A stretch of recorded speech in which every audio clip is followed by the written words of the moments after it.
Now with the NuFish All England Championship just around the corner, I thought it was my turn to come to Springvale and show you how I would go about approaching this venue. Now we're on the Jute Lake today. Now this is a little bit different to the other lakes in fact that it's got really big carp in it, but again it's still got all the silvers in it. It's got chub, it's got skimmers, it's got tench, it's got ide, it's got you name it. But I want to show you how I would go about targeting the lake's carp. It's going to be a super simple attack, so you're going to want to watch and find out how I'm going to do it. Now this is Jute Lake. Now it's one of the 4 that we've got in the NuFish All England Championship, and it's an absolutely stunning lake. It's loads of open water on this lake. We've got a bit of a narrower neck end up there, and then we've got 2 islands in the sort of central part of the lake. Now I'm sat in the main body of the lake today. I'm on peg 27, which is an absolute flyer, but you can't do these videos on a bad peg. And I'm going to show you how I'm going to target it today. Now, as you've seen on all the other videos that we've done, there's tons of ways to approach this fishery. You could fish method feeder, you could fish hard pellets on the pole, you could fish sort of corn, you could fish maggots and casters, you could fish worms, you could fish method feeder. I'm going to show you 2 sort of approaches that I think will be really good on the match. Now, what you've got to remember is on this match, there's going to be quite a lot of bodies on the bank. There's going to be a lot of people. So I think being able to pick a couple of methods that get you away from the bank a little bit could be really important on the day, especially on this lake. This is more like the other lakes have got tons and tons of fish in them, and this has got tons and tons of fish in them, but this is a more established lake. The fish are older, they're a bit more streetwise than the other ponds. Now, for that reason, I think they're going to back off from the anglers, certainly in the early going of the match. And I think the bomb and pellet, and probably the pellet waggler, could play a massive part on this lake in particular. And that's how I'm going to sort of approach this session today. I'm going to fish bomb. I've picked a lovely line at sort of 20 odd metres where I'm going to fish 8mm pellets. I'm going to fish bomb and pellet, and I'm going to fish a pellet waggler. And I'm just going to pretty much concentrate on that for most of the day. But as with any lake at this time of year, you can't write off the margins and the short pole. Now, again, this is an interesting lake in that when you plumb it up, the shelf is quite a long way away from you, so it's 3 foot right against the bank on this peg. Don't know what it's like on the other pegs, but on this one, I can only speak on this one. It's 3 foot right against the bank, but it's still 3 foot at sort of 5 metres. Very, very sort of shallow shelf, and then it drops off into the main lake. So it makes it a bit interesting. You've got obviously the tight margins where I think we could catch some big fish, and then we've got the sort of 4 or 5 metre line. Now what I've done, I've plumbed up. Where I found that drop off, I've just come to the top of it.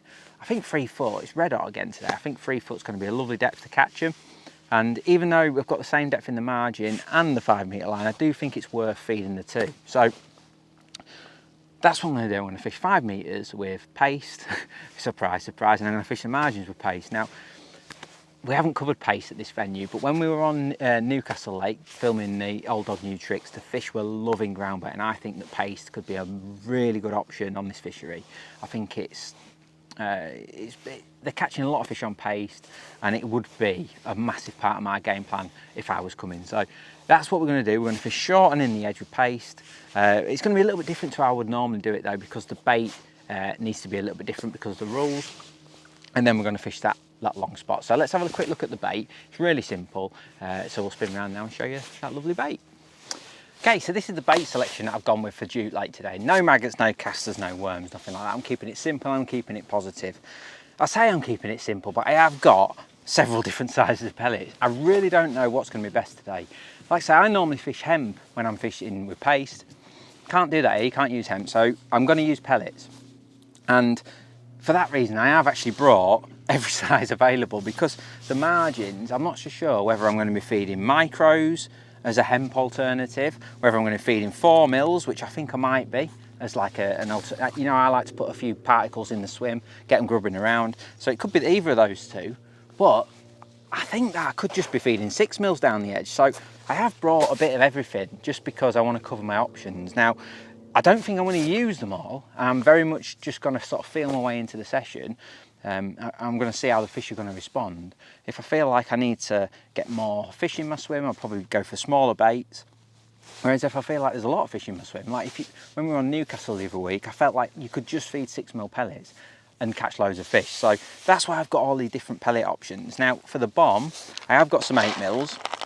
I think the 8mm are going to be really important. Obviously I can group them nicely, I can feed them out to that sort of 20-25 metres. I'm trying to get my own spot out in the lake, and I think 8mm are going to be important. Plus, don't forget there's a lot of silvers in this lake. Good silvers, granted, and ones that you could probably catch. So you could probably use 6mm, but I just prefer fishing with 8s when it comes to bomb and pellet. I want to be a bit more selective out there. I'm trying to catch the carp, so the 8mm will be perfect. So we've got 8mm for the bomb and pellet, and then we've got these other different pellet options for the margins and the short pole. Like I said, I don't really know until I start fishing what the best size is going to be or what I'm going to need to feed. Now I've got some ground bait. I've just got 1 kilo of ground bait, mixed ever so wet, nice and damp. That's just going to be, again, for the margins. It's a little bit deeper than I anticipated. It's 3 foot right against the bank, but because our mix is super damp, I am going to still put a bit of ground bait in to start with. I say to start with at that sort of margin time, you know, in the afternoon, just to sort of pull a few fish. But again, I'm kind of hedging my bets with that. If I can fish down the edge in that 3 foot depth without this, then I'll be happier. But I have got it just in case. And then I've got my paste, just the usual paste. I've got some Thatchers in there with my wheat gluten in there, stuff that you've seen me do a million times, but it's there. So I've got a pot of paste, I've got my pellets from the different spots, and then I've got a little bit of ground bait. So no maggots, no casters. We're going for a positive approach here today. We're trying to catch some carp. I think we should get going. I'll quickly show you the simple rigs and the simple setups that I've gone for, and then we will get some fishing done. Okay, so the tackle that we're going to use, really simple. We're going to fish, like I say, bomb and pellet waggler, and then we're going to fish them 2 pole lines, so the rigs sort of reflect that. Firstly, we've got the bomb. Now, pretty straightforward, 9 foot rod. Got to say, I think you could probably just set up 10 foot rods here, they'd be good. I love this little 9 foot, and where I can use it, I always like to use it, but a 10 foot is great. I've got that loaded up with 8-pound detection, big fish, durable. You just want something that's not going to let you down, and this 8-pound detection is exactly that. And that's running through to a inline, got to be free running here, but that's an ICS bomb, 15 grams. I'd prefer this sort of inline sort of bomb setup rather than like a more of a swivel lead. I just think it's the fish has got to pick it up sort of at the nose end, and I think it just helps like prick the fish when you're getting bites. I've got a long stem on there. You don't need that, but obviously I could put a method feeder on there if I wanted to. Great little system. Then hook length wise, I've just got about 18 inches of 0.23 exact, nice and strong, and then I've got a size 12 Camasan animal feeder down at the bottom. It's 18 inches because we're going to lose feed with a catty, and that naturally brings the fish up and it makes them rooting around. So I want to just have the option of maybe picking an odd fish up as that hook bait comes in slowly afterwards. So we'll keep our eyes on that. If we're getting lots of indications, or we get these little stabs like that, I often think that's carp getting away with it, and then we might have to shorten that hook length. But we'll start off on the long hook length, and hopefully we'll catch them sort of as it's falling through. Now I've set up a pellet waggler rod, my standard setup, again 11 foot pellet waggler rod, Monster X. I've used this rod in all my videos, it's great. I've got that loaded up with, I've got a nice big reel on, 520. I like a 520 on pellet waggler fishing just because it gets your float back to you quicker, so you can chuck out more often. Sometimes when you're using them tiny little reels that probably would be more traditional for float fishing, it takes forever to get your float back, so I just use that. That's loaded with 5-pound detection. People say, can you use detection for pellet waggler fishing? Yes. Yes, it's a sinking line, but only when you make it sink. You know, it'll sink quick once you break that surface tension, but it'll just stay there lovely if you are just fishing pellet waggler. So that's 5-pound that I've got on there, straight through to the where I'm going to tie the hook length. I've got no shock leaders or anything fancy like that. And then I've just got a lovely old foam pellet waggler on there that I've sort of put some little weights on there. It just works for me, that does. I think that's a great setup. It never tangles. I've just got 1 rubber above, 3 below, never tangles. I've got a snap on there, and I've got a big box full of different pellet wagglers in here, all sorts of different balsa ones. I've got crystal ones, I've got foam ones, I've got all sorts in there. And you're not allowed water wagglers here. I think it's really important to say that. It doesn't say it on the website, but you're not allowed to use them. So just in case you fancy bringing water wagglers here, you can't. But these sort of foam ones are a great alternative anyway. So got that foam waggler. And that's a Free Swan, that is. It's an old pellet waggler, that is, but it's a good one. And then I've got my 2 paste rigs, which are just my standard paste rigs that I use wherever I go. Again, for the short line, Top Kitten 2, pink 18+ zip, as always, nice big pot. JC paste in a 0.3, it's about, well, it's 42 inches deep. And then I've just got my standard paste shot in. which is a number 9 just below the float, and then just 2 more spread out. So 3 number 9s just sort of spread equally below that, and they just create that curve underneath my float to keep everything out at angles. And then I've got a size 12 on there to go with the rules. And then the margin, again, what I've set up a million times and shown you. Same elastic, same line, same hook. This time JC margin, no shot down the line, and it's just over 30 inches deep for this one. So nice and simple. 2 pole rigs, bomb, pellet waggler. Let's get going on the bomb. Okay, so let's get going. Now, I've sort of, while I've been setting up, I have been trickling some bait in just to establish an area, but I think it's key to sort of, when you've got a big open spot like this, I think it's important to sort of win your area, if that makes sense. So in that first hour, it's all about kind of building a spot. Now, I'm not saying fill it in or anything like that. I'm talking about just trickling bait in regularly and trying to feed more than those around you without going nuts. We're trying to establish our zone. We're trying to like build a spot where we can sort of boss that area of the lake and keep it to ourselves. So if I were coming here today, I've been making sure that I was straight on this with the catapult, feeding it as often as I could. Now, the little process with bomb and pellet, I don't know how it's going to be. It might be amazing to start with. We have been trickling bait in, so there could be some bites. But with bomb and pellet, I tend to feel like it's a bit of a slow start, and then it gets better and better as the day goes on, as the pellets sort of rain in. So maybe on a match day, I might start short and then go on this after sort of half an hour of feeding. But today we're going to start on it and see how we get on, because every fish I'm seeing today is out in the lake. I've not seen any round by my feet. They're all out there. So I don't really see any point. It's flat calm. I don't really see any point in starting short today. On another day, if there was a load of wind, I can imagine them fish would be a bit closer. But I can see them all. They're all out there. They're all in that middle part of the lake. So it just seems pointless to me to start short when the fish are out there. So what I like to do, I like to feed my pellets and then cast my bomb in amongst the bait. I feel like that's a nice way to do it. So keep your eye on them rings where the pellets are, and that bomb has gone right in the middle of it. And we're not gonna wait for long for our bites, for our recast. I'm gonna be quite active to start with. And it may be that we have to just sit and wait and wait and wait, but right, I've got a feeling bites are going to come quite quick, within sort of 2 minutes. Now, probably should get myself a stopwatch, because there probably will be a pattern. But to start with, we're just going to feel our way into it a little bit. And I think it's important to say about the feeding that I'm not feeding anywhere else at the moment. I'm going to worry about that when the time comes. Like I say, it's red hot, it's still, I just feel like all the fish are going to be out there. So let's try and win that area of the lake with regular feeding.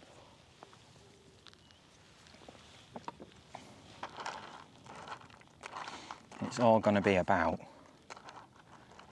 how often we need to rechuck, I think, before we start getting bites. If I'm just sitting there and sitting there and sitting there, then I might be better off with a bigger bait, something a bit more a big target bait. Just that little short hook length might be better, but to start with, I'm going to be quite busy chucking in with that long hook length. And I often think that the heavier the bomb land, and then the pellet sort of flutters down behind it, and it kind of works that way. So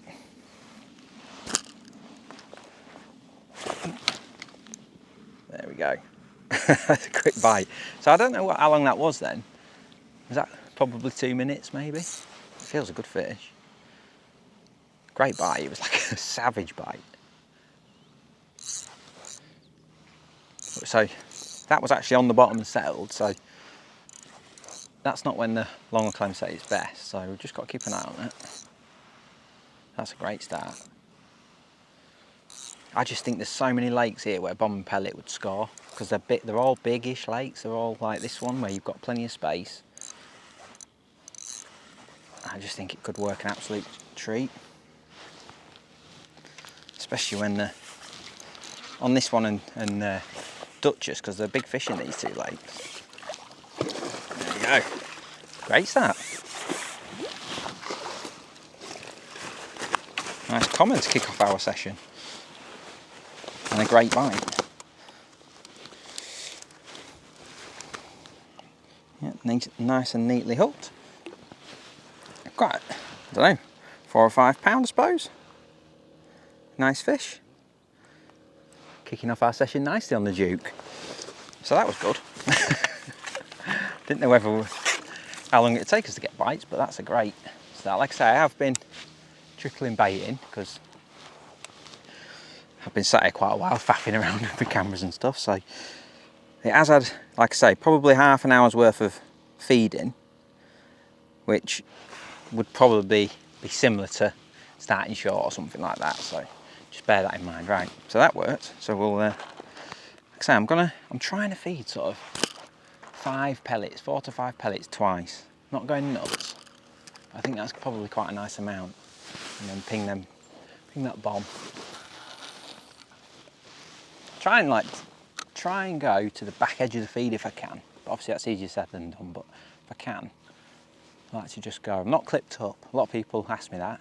Are you clipped up when you bomb and pellet? No, because I like to chuck it to where the feed is rather than a set area. I think that's the strength of this approach. You're fishing a big area with it. We've been so hot and still though, I do think we're going to be on the waggler before we know it. Just when I'm fishing like this, I'm so like busy and active that I think it's important to sort of say it is important to find a bit of a routine with your feed, because it's very easy when you chuck it out and just leave it to just keep blathering pellets in. We've got to try and establish some sort of lovely little feeding regime, because if it is a day where they want to be on the bottom, the last thing we want to do is have a million pellets on the bottom. Like if I was fishing pellet waggler, I'd be feeding, and then you chuck on the bottom and there's a million pellets there and you get liner to death and can't catch them. So I prefer to sort of keep it steady to start with. Steady but consistent. And we should catch plenty of fish looking at this. Now you're wondering when it's time for the waggler. And that comes as the day progresses normally. Like if there's a lot of fish cruising about, and if they start cruising in the bait when I fire in, then I'll pick the waggler rod up. But it might only be for 5 minutes or 10 minutes just to see if we get a quick bite. Because if you're getting bites on this, it's almost like pointless coming off it.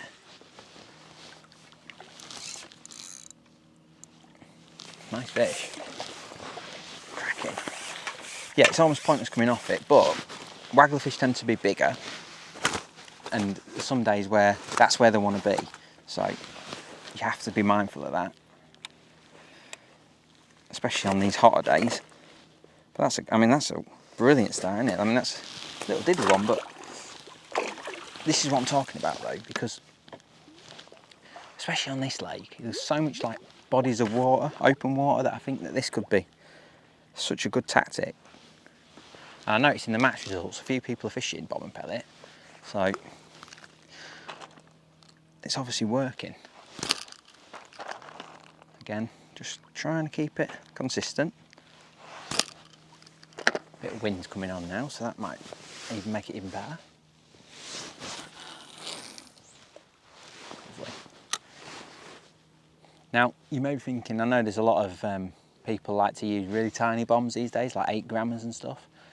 I think when you're using 8-pound line and fishing in summer and stuff, I do prefer slightly heavier bomb. 15 grams is about right for me. Oh, look at that. Is that on? So everyone's back, that is. Is it? So everyone's back, that's unbelievable. Yeah, and I think those little dinky bombs are great when you can use 5-pound line and little commercials and stuff, but on these bigger lakes where you're going to get a bit of wind and stuff, I think 15 grams is about right. Just get them pellets in. And you're just creating a lovely big area there to fish in.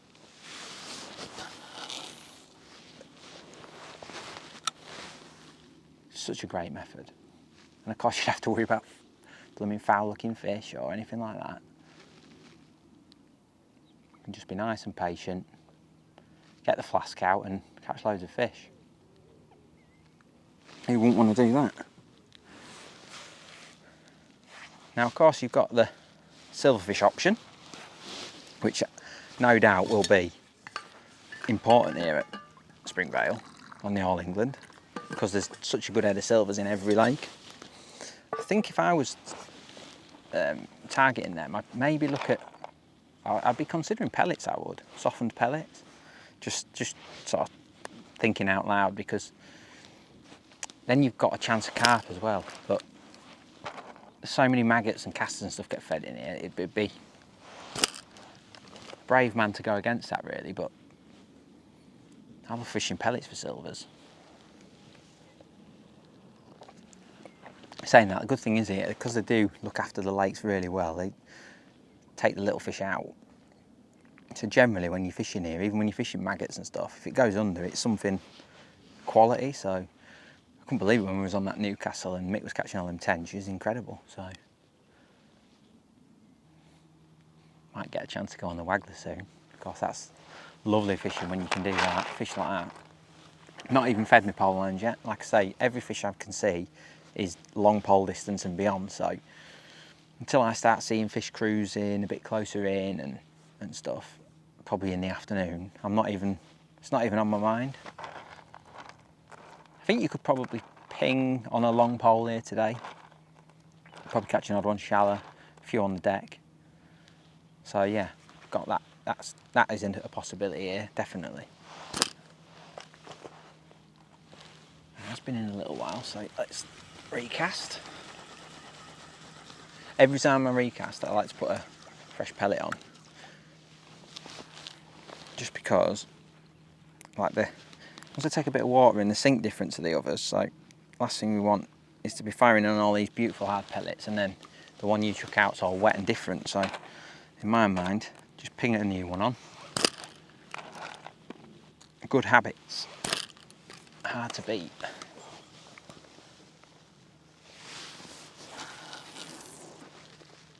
Lovely. So I'm just stopping it with my finger. When I feel like it's getting to where the pellets are, just stop it with my finger. Make sure that pellet goes beyond the bomb, lands nice tangle free, and we're presented lovely. Fishing like that.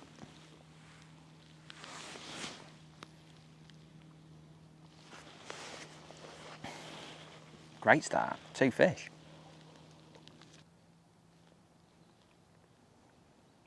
Oh, see that? I had a proper little, that's a fish getting away with it, that is. That fish has had the pellet in its mouth and managed to spit it without getting hooked. So I haven't had any quick bites yet, which I'm surprised at. But that was definitely a fish that's got away with it, so I might try. In fact, I'm going to do it next. Try a short hook length. I don't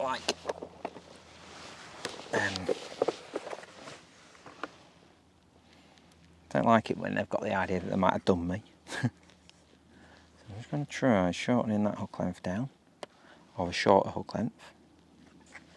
That one there. Like I say, it's 0.23 exact. Again, I've just got a smaller hook, 14. But I'm going to make the hook length. I'm going to make the hook length 25 centimetres. Let's see. Fish there.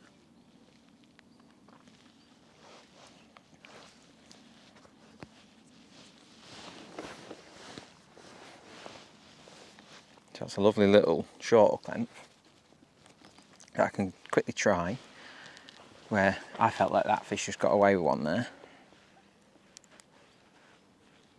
Whereas that one might just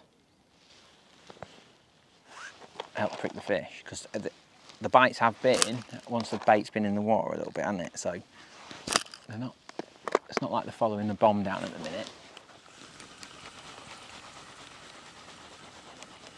I think we'll be on the Waggler in a little bit. I'll keep that hook length though, because I do think that that's going to be a key part in our fishing still.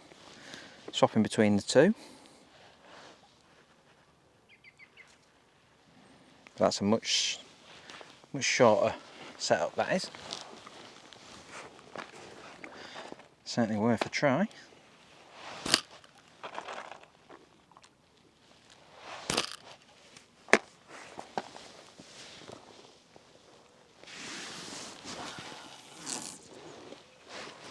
Let's see if that works. Short hook length.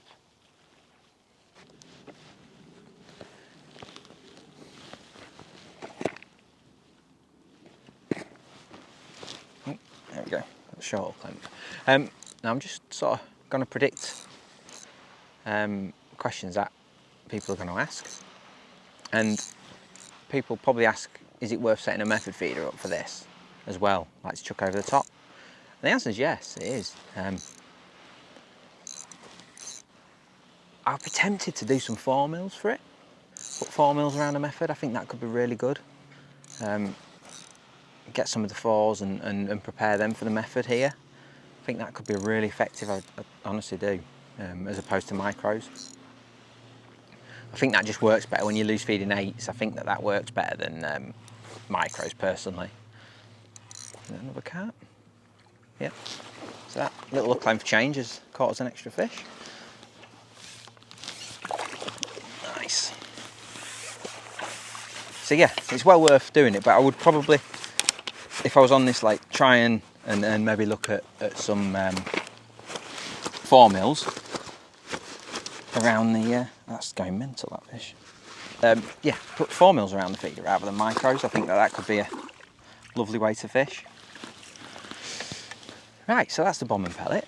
As you can see, we're in and out a lot. We're working hard. We're swapping between short hook length, long hook length. We're going to work at it. We'll probably come back to that, but I am going to chuck the waggler now. See if we can catch a few on that, and I'll show you how I'm going to fish the waggler. Okay, so let's give the waggler a go. Great start there on the bomb.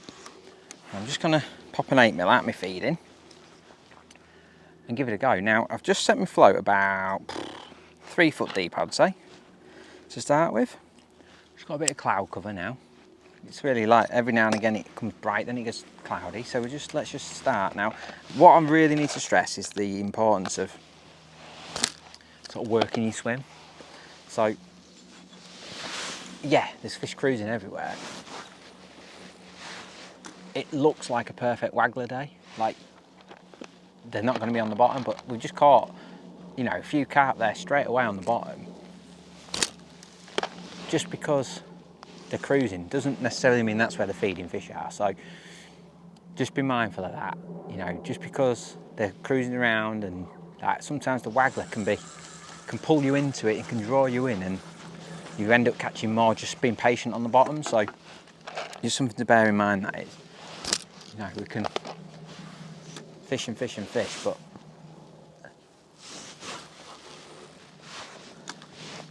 it can be really important to just make sure you read what's going on. Yes, by all means, pick the waggler up. Felt like we needed to. Pick the waggler up, but don't just get drawn into it, because sometimes it's not always the answer. Now, I've just got an 8mm on there. Yeah, an 8mm out my feed. Now, worth saying, you're not allowed water wagglers here, and you're not allowed to mug fish here. So even though there's on fish cruising around, you can't necessarily chuck at them in like a mugging style. So just bear that in mind. It's got to be done. You know, you've got to fish, if you're fishing shallow, you've got to fish shallow like proper, not mugging. And then on a waggler, you can't purposely like chuck at cruising fish and whatnot. So just bear that in mind, because today, if you could chuck a little waggler at cruising fish today, you'd catch a million, because there are plenty about, let me tell you. Now I'm just trying to work out if there's any bites at all, or whether we should be back on the bomb, because I feel like, oh, well, one. I feel like it's easy to get lulled in a little bit with the old waggler. So I'm just gonna literally give myself a little window opportunity to try and see what happens.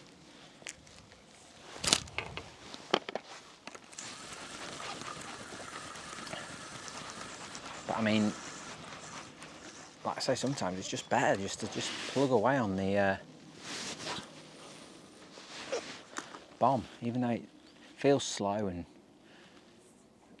feels a bit boring.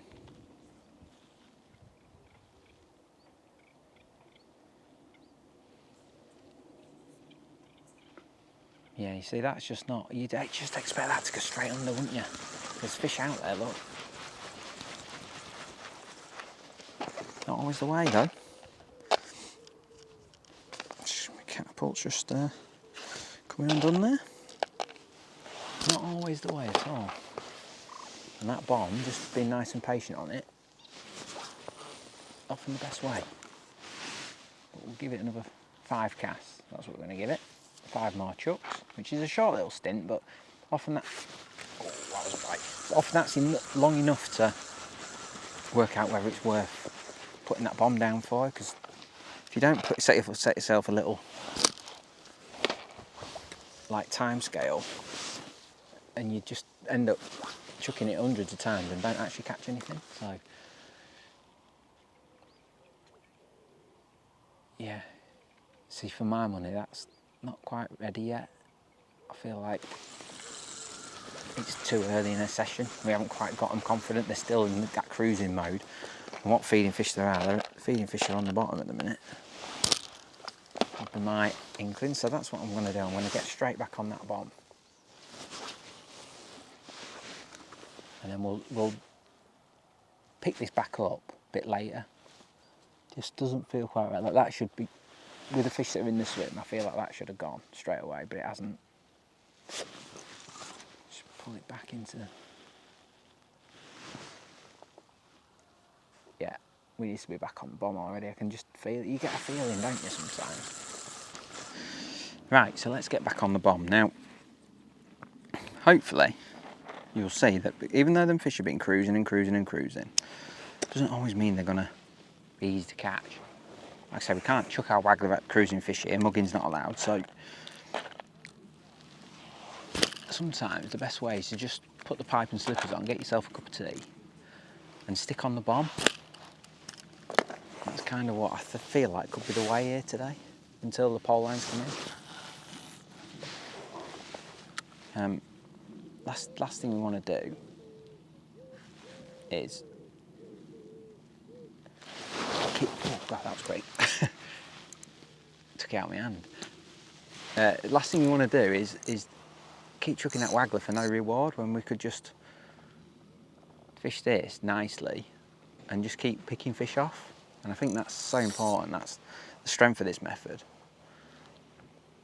in the summer, that it just works. I mean, especially like that, when you can get them responding to the bomb like that's heard the bomb come in and followed it down, and you get a quick bite like that. I couldn't even chance to sink the line then.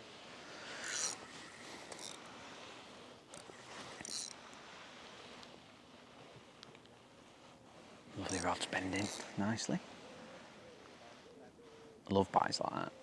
That's why you've got to keep chucking it though, because often your bites are quite quick. Feels a good fish, this one.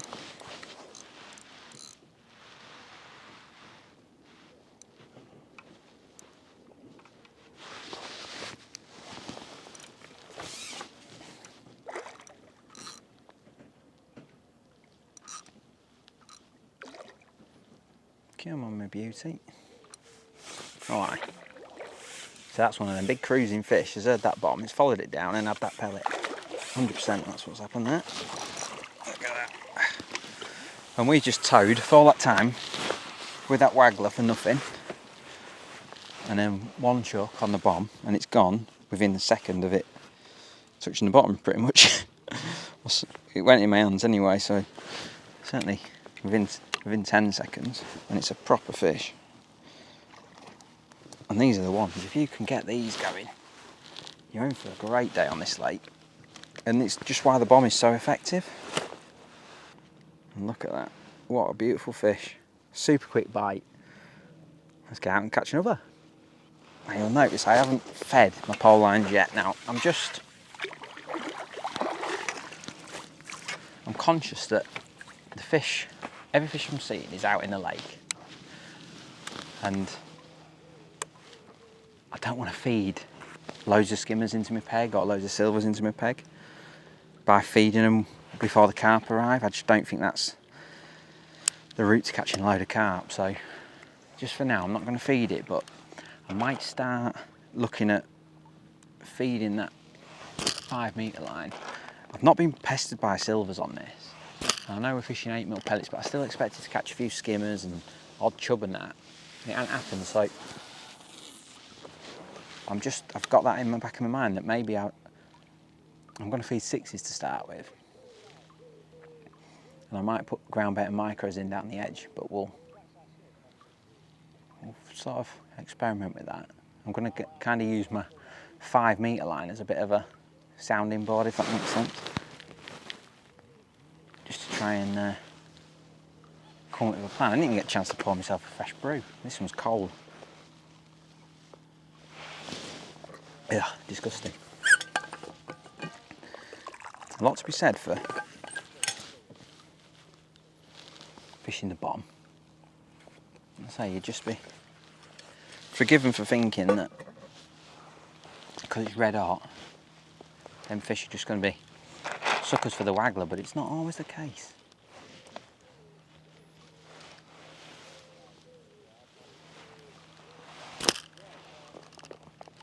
And if you just plug away on this and keep picking fish like that off, especially if you're just busy with it, it can be great. Keep them pellets going in, keep chucking, keep working at it. That was on my feed, that was. Little stab as them pellets went in.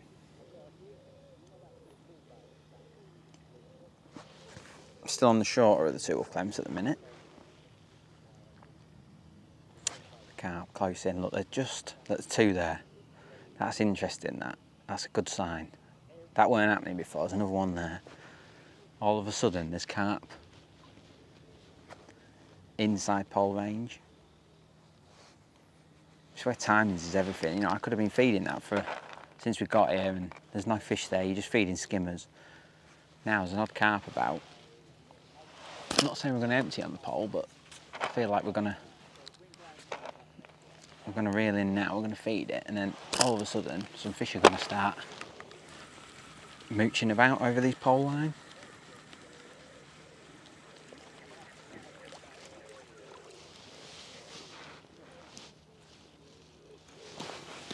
Just pull out there. And what I'm going to do, just going to feed like a third of a pot of 6mm there, and a couple of little blobs of paste. Look, there's another one there. So all of a sudden, I've seen more carp in 5 minutes than I've seen all day on that line.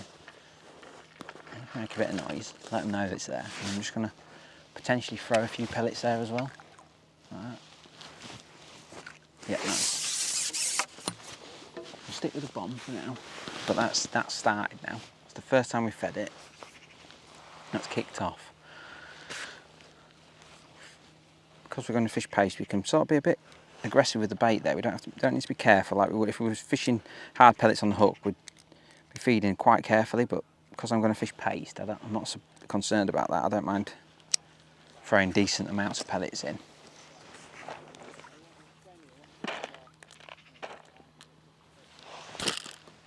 So actually just try and catch one more and then we might have a look at that pole.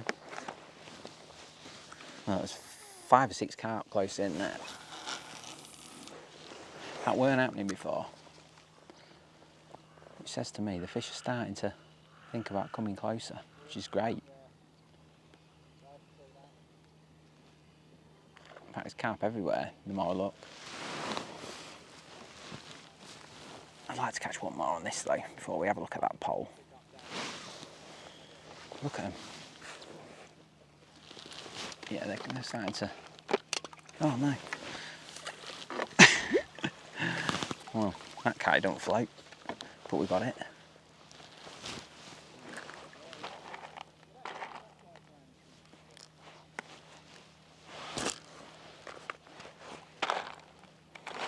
A quick little tip, if you're struggling to get your pellets out a distance, I always have a pot of water here, and it's mainly for my pace fishing. Normally I'm bowl and ring, but I forgot it today. But if you're struggling to get your distance or accuracy, get your pellets and just dunk them in the pot of water for like a few seconds, and it just gets them a bit heavier, and you fire them out there and they kind of like go really tight together, and it can be a right good tip, that can. If you're struggling with either distance or wind, just sit there with your pellets in the water for a few seconds before you fire them out, and it just seems to keep the pellets together really tight and gives you a bit more distance. Alternatively, you can pop them in there and just leave your pouch in your pot of water, and then just pick it out and fire that in, like so. And it just tightens them up. It's a great tip, that is. It just seems to have eased off a bit now. We had that one there as soon as we cast back in, but it just seems to have slowed up a bit, and the fish have definitely changed. Even when I'm feeding out there now, I'm not getting that much of a response, and I've got a feeling they're sort of coming towards us a bit, the fish. I'm not going to say they're on the pole line yet, but they're certainly in the area. I think it's everything's pointing in the direction of trying the pole. It feels too early for me. But look, there's another one there. Try looking if I'm not careful. Oh, Crucian just jumped. This is the problem. I think if you go on pace too early, you might catch a load of Crucians, but because there's millions of them in this lake.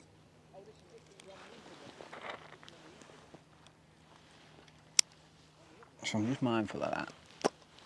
And I'm just looking at what other anglers are catching. It looks to me like they're all catching silvers on the pole rather than carp. I'm just going to try and make my bomb going a bit horrible this time. I didn't. It went in lovely. Trying to replicate what happened on that first chuck back.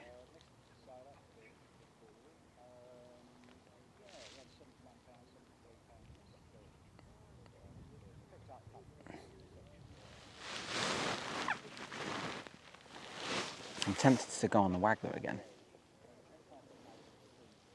before we go on the pole, but I'm itching, to be honest with you. Oh, chuck me a clenfin, that'll be no good. Oh. A relatively quick bite on it.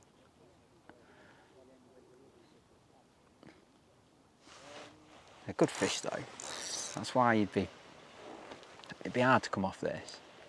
Because even though it's slow, I mean, I just caught this one, feels another good one. That last one was sort of 7 or 8 pound. And I've got a feeling we're going to catch silvers on the pole if I go on the pace too early. I think in a match I'd just tick over with this, if I'm being perfectly honest. Odd look on that waggler.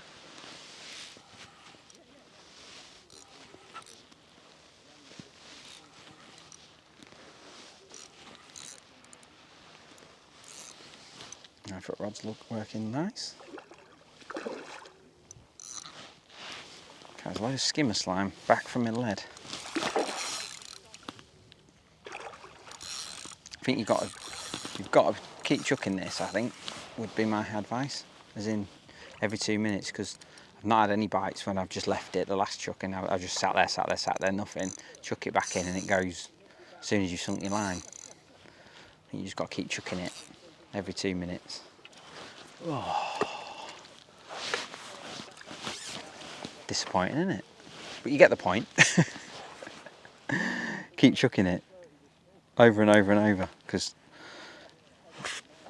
bites are coming quick.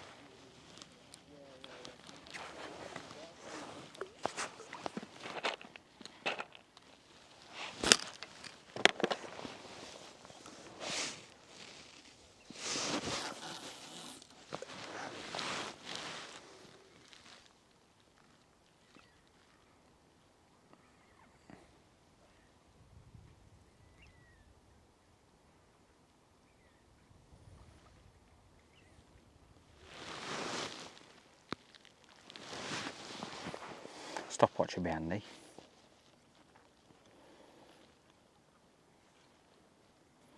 it's a versatile method, is the bomb. You can really try lots of different things, and sometimes just chucking it out and just leaving it and being patient and boring a fish on is the best way. Sometimes being super positive and reeling in and chucking in and is the best way. So it's just working out on the day how they want it.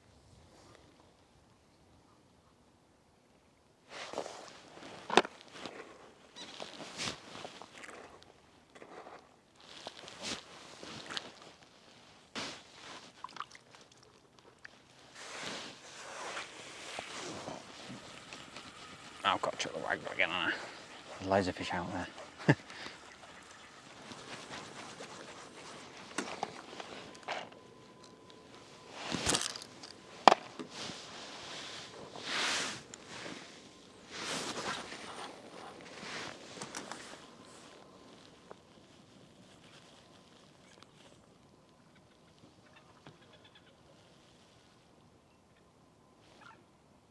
Again though, switching to a waggler, I mean that's just sitting lovely, that.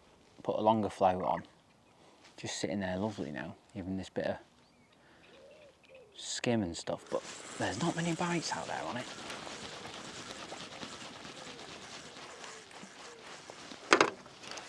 Unusual, you'd expect to be catching a few fish on it by now.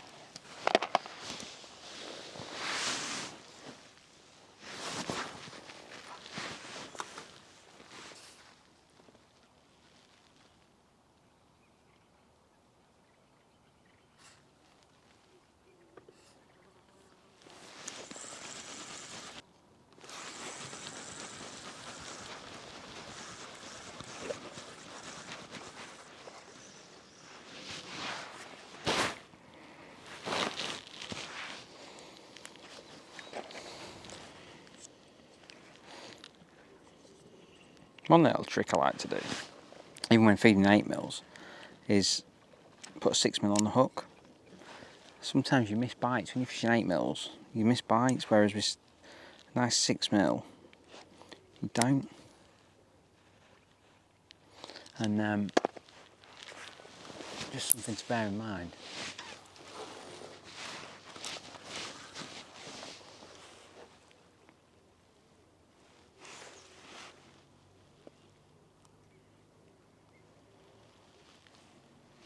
But obviously you're feeding 8s, but you're only doing that really to get the distance. And the 6 is just obviously a bit smaller in the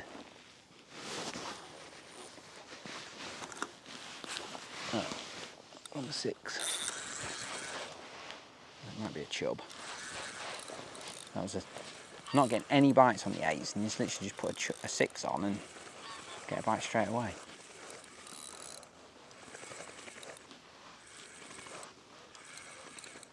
Chub. Could be a chub. Oh, get in. They're lovely, aren't they? Look at that. Beauty. Rub-a-dub-dub.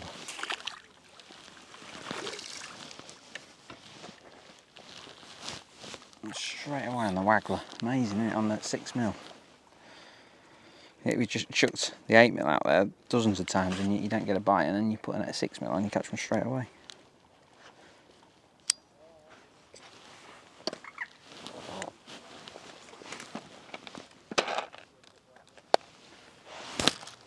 Big old units.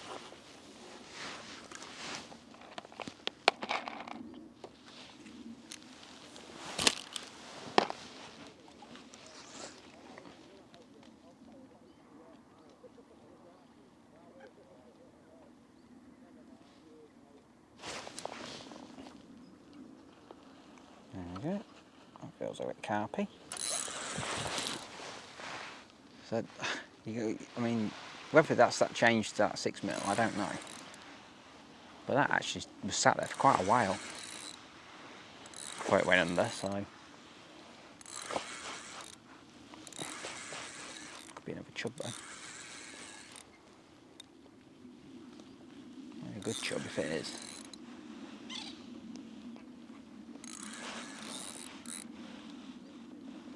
Carp.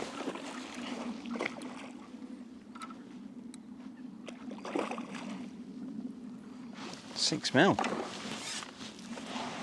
Shows you, doesn't it?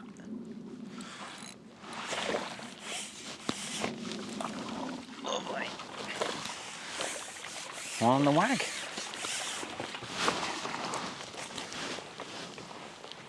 Set about 3 foot deep, I'd say. And I'd say that that pellet was down and fishing at full depth then when I got that bite. Look at that one, absolutely immaculate. Look at the scales on him. Gorgeous fish. That is one thing about this venue. The fish are in such good condition. I think you've got to use their nets. You've got to. She looks after it by obviously netting the lakes and working hard on them, and she's got a good group of anglers who regulars and look after the place. It's amazing. No wonder Mick was so keen to get here for the first ever All England. Right, well, maybe we can catch some on the waggler then. Maybe we just had the wrong bait on. I'll try and catch one more, and then we're going to go on the pole. So that was in and fishing. That was not a quick bite. That was the float was out there for quite a while when I got that bite.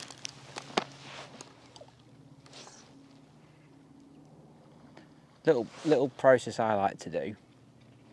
Feed first. I'll show you. Best way, innit? So as I move this rod rest here close to me so I can drop my rod on it, I think that's really important. Pick the catty up, fire sort of 4 pellets in, 5. Cast this float in amongst them, pop it on the rest. Oh, hopefully get a bite, hopefully hit the bite. But yeah, so let me just show you that again before I got really interrupted by a bite. So pellets out there. Cast to the pellets. I went a bit to the right, but we'll go with it. And then let the float sit for 10 seconds. Load your catty, fire some more in, and then as that's in the air, I just turn the handle and bring that float back to about where them pellets are landing. It just brings that up bait right up, and then lets it flutter back again. So you're getting 2 bites of the cherry with the same cast.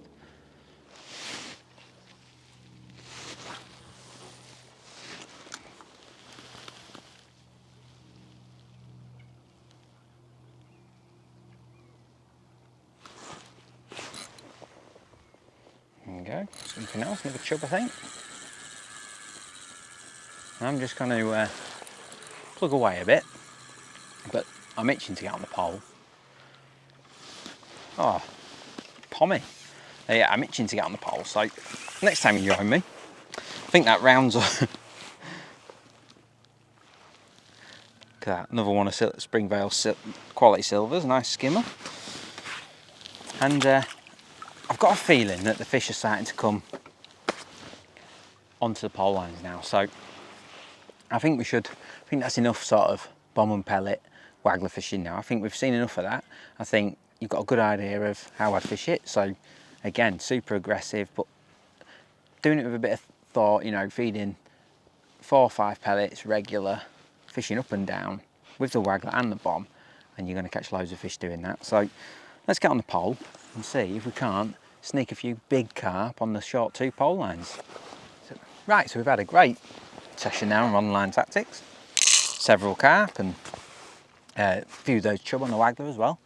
Now it's time to go on the pole. Now I did feed it a little bit ago, but just to sort of keep things nice and simple, I'm just putting another sort of poundful of pellets in. And if I can feed with a big pot and not with a kinder pot, I do prefer it. I'm not going to feed the margin just yet, but yeah, I do prefer to feed with a big pot. When I'm fishing at sort of 5 metres, I prefer the big pot over the like feeding every chuck with a paste pot. Just think it ends up working out better. So let's get on with it, see if we get some bites. I think we'll get bites, but I'm just worried that they might catch a lot of skimmers and stuff like that. Not that's a bad thing, but early in the session it's quite nice to just get a feel for it. So let's just work with what we've got to start with. And I've got a feeling we're going to catch a load of lovely silvers to start with. Or we could just go in and get a great big whopper, big wallop on there, who knows. Let's just see what occurs. See that float's coming in. But I haven't fed the margins. I don't want to commit to any bait choice until I fish this for a bit. If I can attract carp with the 6mm pellets, then I fancy feeding them down the edge. But if I'm just going to get mired with little fish, I feel like that's a crucian or something. Then if I'm not going to get mired with little fish, then I'll feed maybe some smaller baits, micros. Word of warning, it is fishery pellets here, then micros don't need a lot of water, because mine are a bit stodgy, to say the least.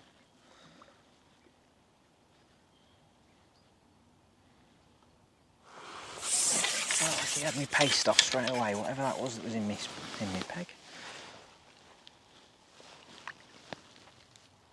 Just putting a small bit on to start with. I still think we're a little bit early because the feeding carp are not necessarily here yet.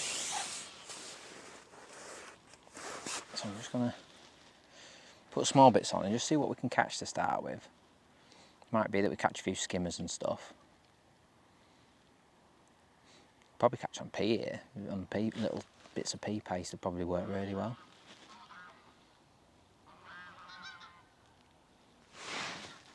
So yeah, I'm just starting with a smallish piece and let's just go with that for the indication there.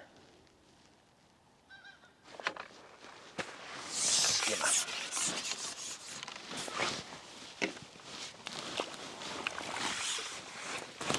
Not really what we had in mind. I did worry that might be the case. And let's just work at it. I'm going to put a bit more bait in.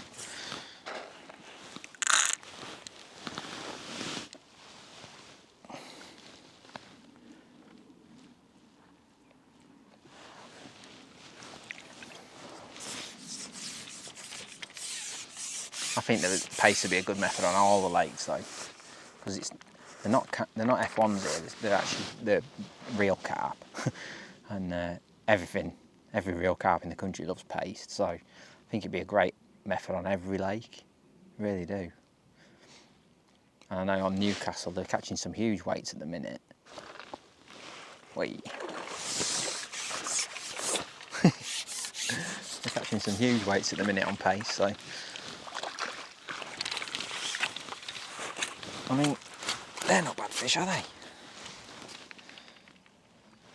Funny, because you put them fish down as maggot fish or caster fish, but you catch them really quickly on paste, which is why I'm thinking maybe pea paste might be good. I'm not going to be shy with the bait, because if they're there, they're eating it all, aren't they?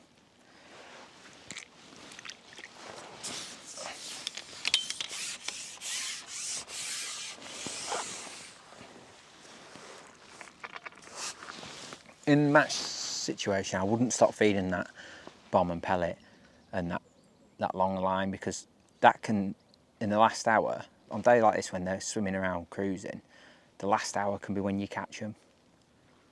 So I would just keep feeding that, because some days, especially when it's calm, they won't come here on this short one. The carp won't, and you might have your last hour that would normally get in the margins might be out there. Look at that. The old breams. Well, it's not really what we came for, but I mean, they're alright, aren't they? It's one of them every chucking on paste. Yeah, so like I say, you might not get your final flurry on a short or an edge, so you've got to maybe consider that might happen out in the lake, so never stop feeding that. But today I want to show you the short lines, so I've purposely left that alone now. But I mean, there's loads of bites. No carp yet. But they are starting to come, like there's one there, look, coming cruising by.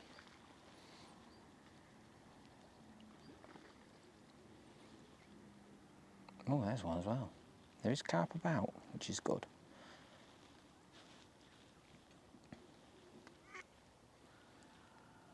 That's a good sign. There's carp about.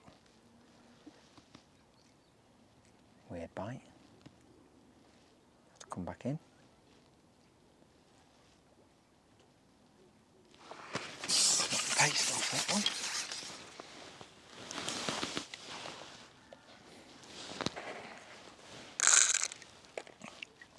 So I'm being quite aggressive because I know how many skimmers are in this lake from when we netted it. So they're going to eat so many of these pellets. And I'm just trying to force a situation where the carp come in. They're starting to move close in, which is such an encouraging sign.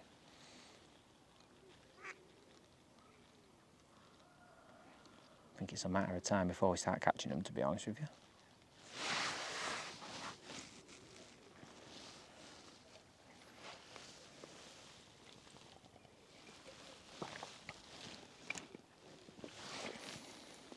Another big one there, cruising past.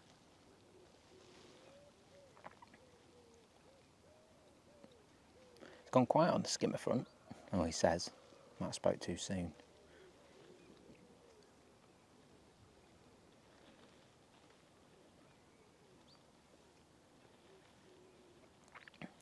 I'm just sort of gauging the response before I feed the edge.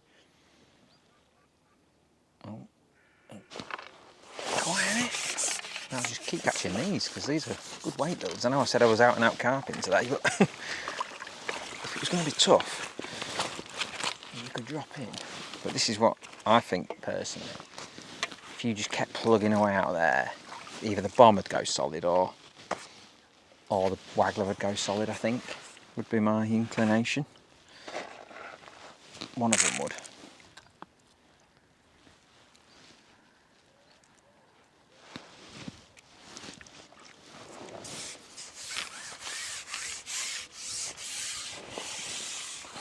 Good fishing this though, isn't it? Not really the species we were after, but good weight builders.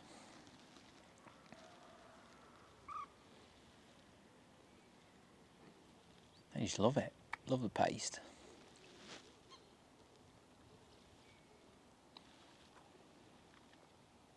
Yeah, that's what we want to see. We're starting to see carp bow waving around. Our pole ones there are much closer in. At least they're coming into the area.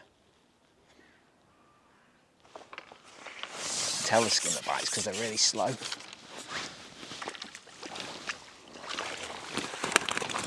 Pink doesn't really show any quarter with these, to be honest.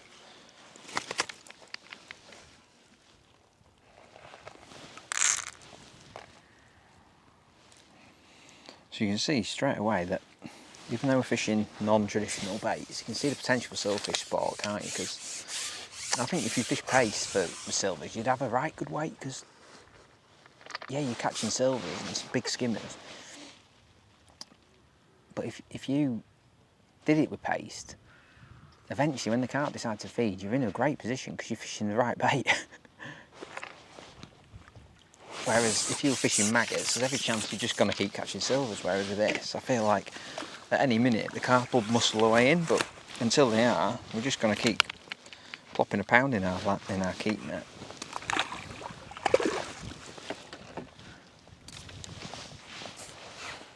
Amazing, really. Don't miss any bites because you can be nice and patient. It's working a treat. That's what we want, a bit of ripple.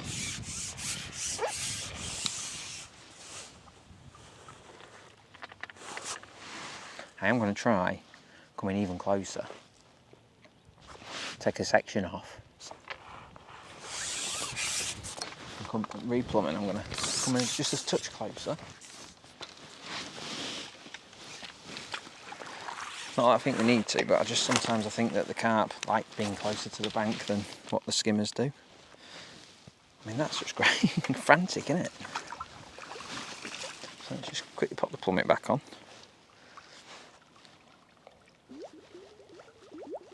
Yeah, sometimes the carp just prefer being a little bit closer to the bank. And obviously we'll come a bit closer in. We could potentially catch them even closer in. I just feel like it's giving us more chance of the carp to settle there. But we'll see. Often fishing just the top kit is the place to fish on these sort of venues. I'm just sort of feeling my way through at the minute. Let's just see if we get bites there. I'm sure we will.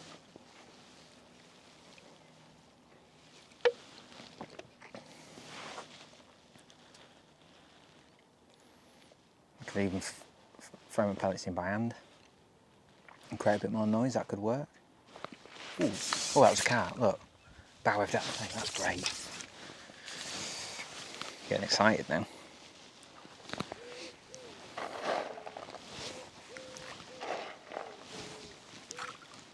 Yeah, I'm getting excited now, there's carp about. Started to see them bow waving, and that's the first one that I've had an indication of, and I felt like it was from a carp, not a skimmer.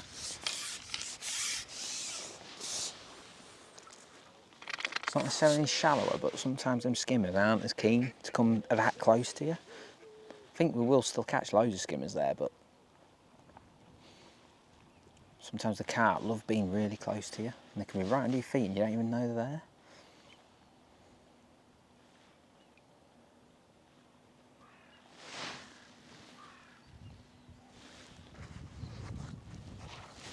Carps well, so I think we're only a matter of time before we start catching them. This thing with these sort of bigger lakes like this, big old fishing, you know, they do often hang out and stay out of the way for large parts of the day. You know, that Newcastle lake, the fish will come to you, but on these bigger lakes, it takes time. And that's just, I mean, they're getting for £2, some of them.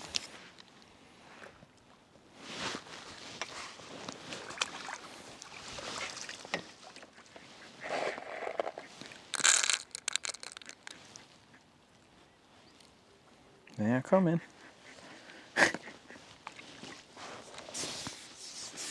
I'll feed the edge.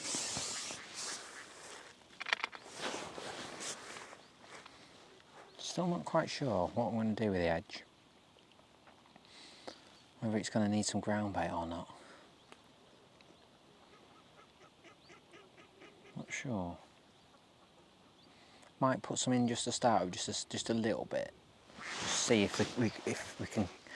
If we don't get millions of indications, 30 inches is at the top end of where I like to feed ground bait, but it is right against the bank that depth, so might get away with it. I always think 36 inches, like 3 foot, is the maximum I'll put ground bait in, so we're within the limit.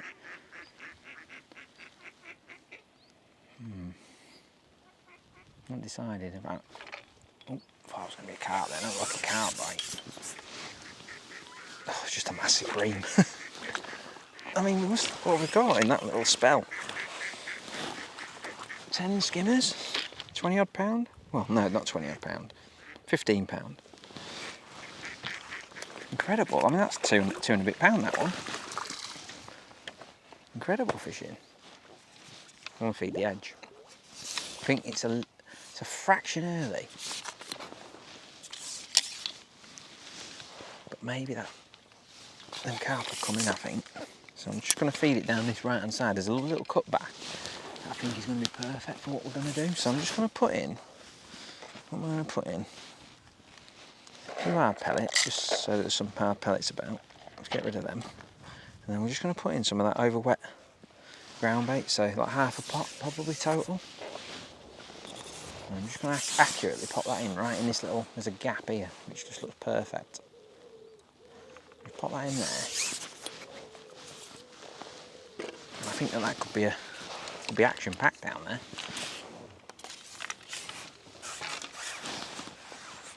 Loving the look of this though.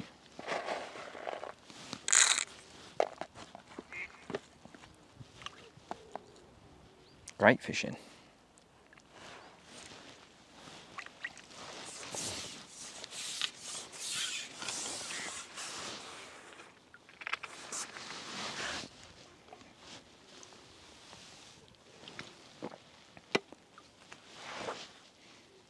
And you could catch. Oh, well, what weight of these skimmers could you catch if they came like this?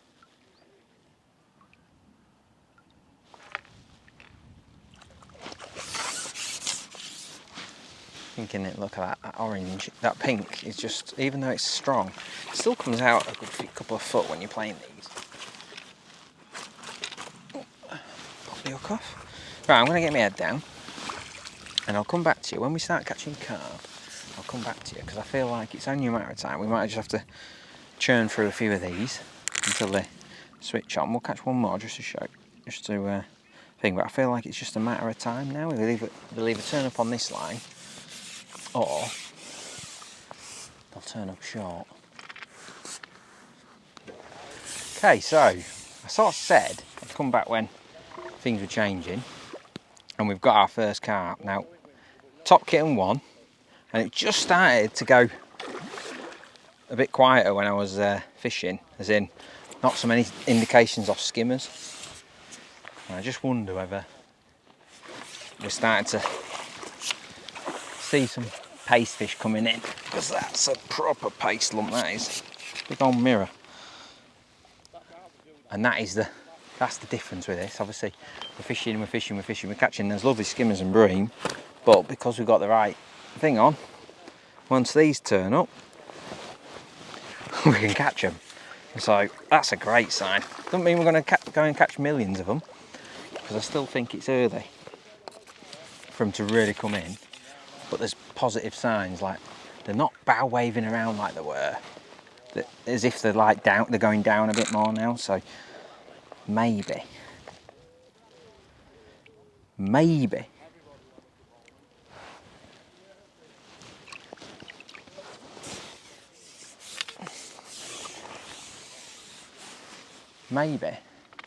them carp are starting to switch on. So I've not done anything different really. Just piling those, putting those pellets in. I'm just making sure I'm feeding nice and positive, and it's just about being in the right place at the right time. Like often this will, you know, come to fruition before the margin on these bigger lakes. So it's worth doing both. And if you can catch these skimmers and bream on this, fantastic, isn't it?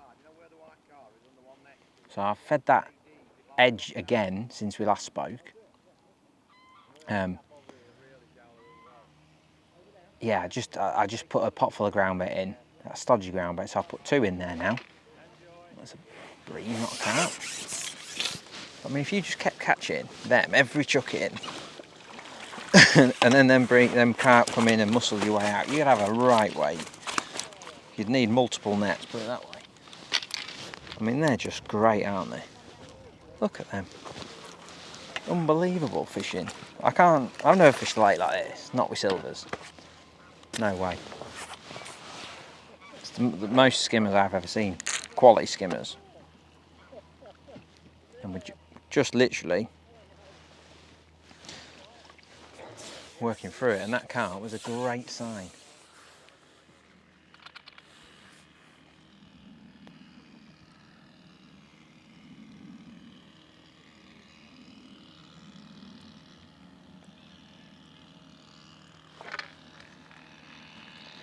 Just knew it. Just went quiet.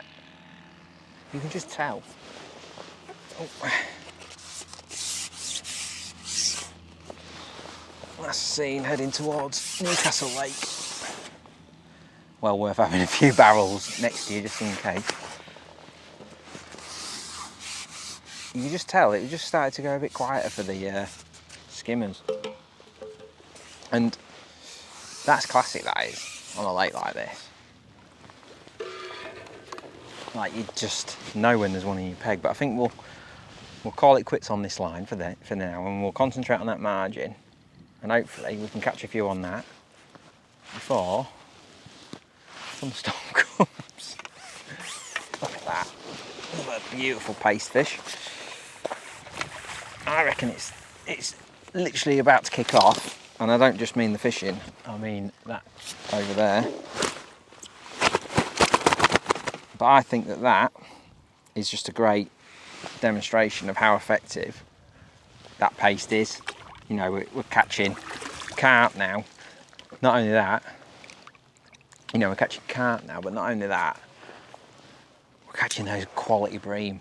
And if I was in a match, as much as I set out to just fish for carp today, how can you ignore £1.5 pound, £2 bream every single chuck at 4 metres? You would have a massive weight. So just bear that in mind. The potential here is massive for silverfish. Even if that's not what you set out to do, the potential's there. So we'll have a go in the margins now, and hopefully we can have a big finish before whatever that is comes our way. So I'm going to feed that. I'm going to put a few bits in the van just in case, and we'll see you again in a minute.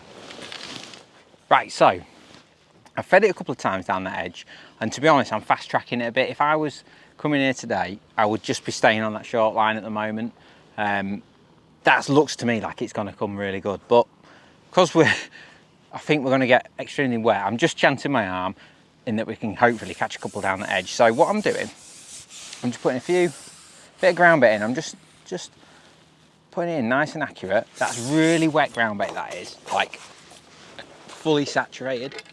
I'm just going to literally follow it in straight away. That's going straight to the bottom, that is, which I think is probably my best ploy to start with.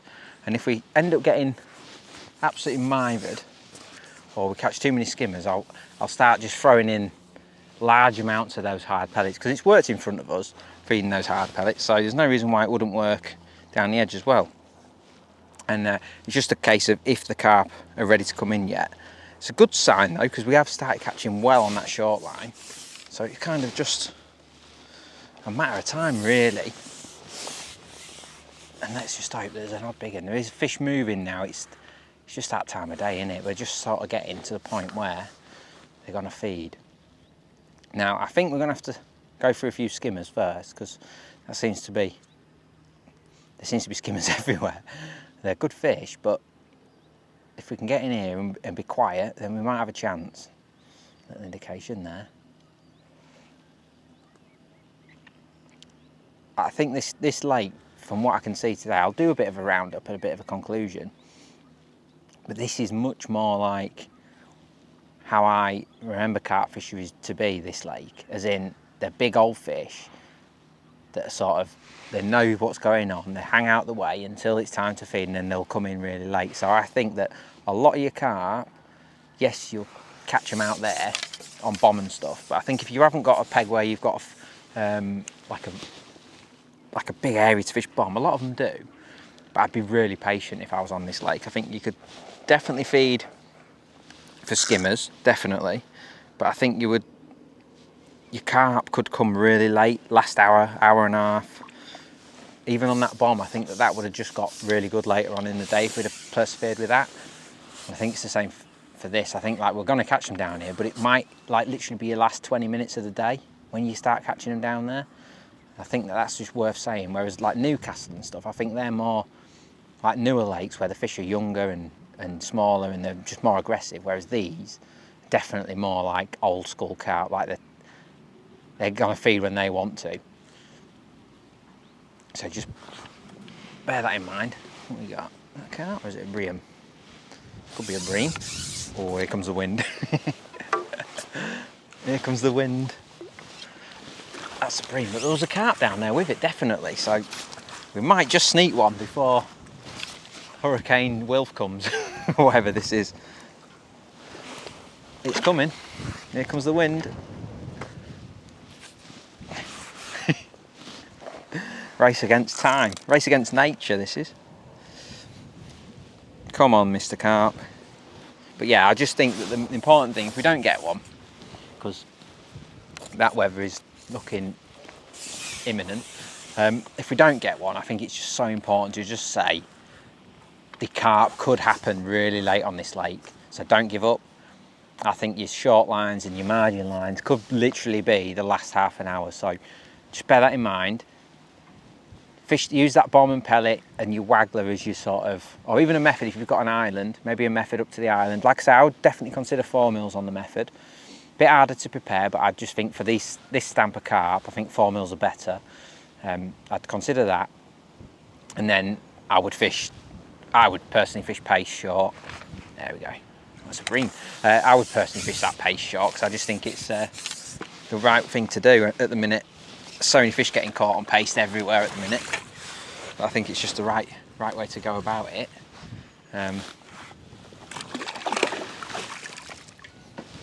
the fact that you're catching the skimmers as well as the bigger fish. I'm actually I'm piling it in now. I'm just trying to make it happen.